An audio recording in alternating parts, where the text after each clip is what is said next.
La parole est à Madame Massat.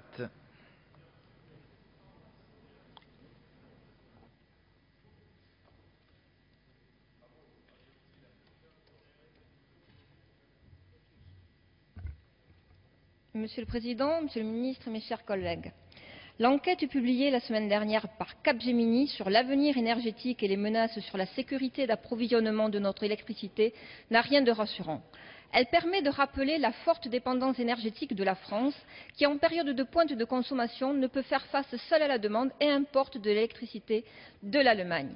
Cette étude révèle également que les pointes de consommation augmentent d'année en année, plus 4,7% en France en 2010. Il existe donc une vraie menace sur la continuité de la fourniture électrique pour l'hiver qui vient. Parallèlement à ces données figure celle de la précarité énergétique qui ne cesse de croître et affecte de plus en plus de ménages. Les hausses successives opérées ces dernières années du coût de l'énergie ont aggravé les inégalités et contraint un grand nombre de personnes à ne plus pouvoir accéder à ce bien de consommation vitale. En janvier 2011, ce sont 6,5 millions d'individus qui auront souffert du froid.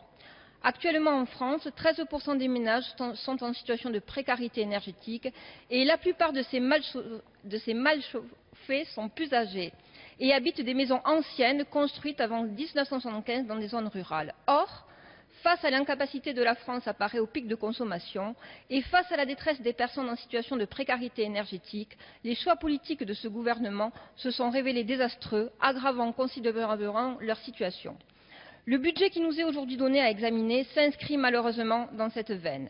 Alors qu'il y a urgence à définir des politiques de soutien à l'efficacité énergétique, à la sobriété, aux énergies renouvelables et au développement des technologies de capture et de stockage du carbone, vous préférez concentrer tous les efforts de la France sur le nucléaire au détriment des autres filières et de la recherche.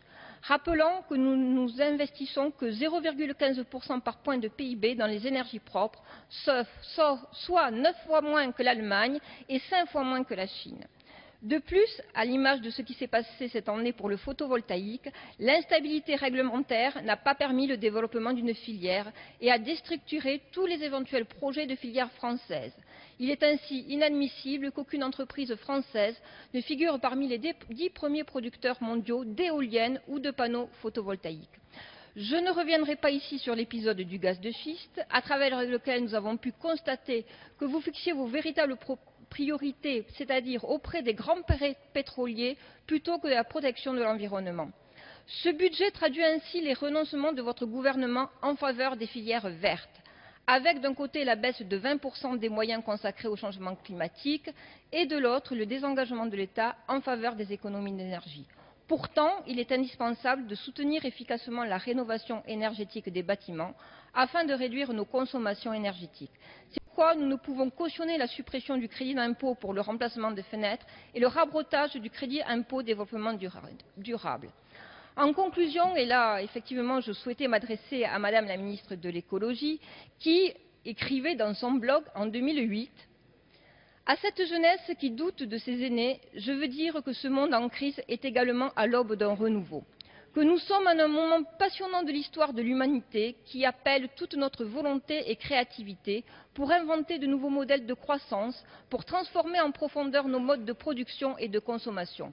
Le paquet climat-énergie, c'est le signal que l'Europe se met en ordre de marche pour réaliser sa transition énergétique, pour se mettre sur la voie d'un développement recentré sur les vrais besoins des sociétés humaines, plus harmonieux, plus solidaires et plus respectueux des équilibres de la nature. Bref, avoir 20 ans en 2008, c'est avoir la possibilité de participer à ce vaste chantier de mutation. Avoir 20 ans en 2008, c'est saisir la chance de s'engager dans cette révolution tranquille, cette révolution verte, cette révolution planétaire. Malheureusement, rien dans ce budget 2012 ne permet de croire à la transition énergétique annoncée.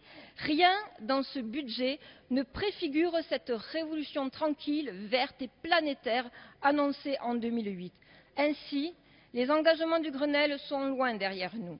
Le budget et les différents rapports d'étape des engagements du Grenelle sont là pour en attester et nous le regrettons fortement.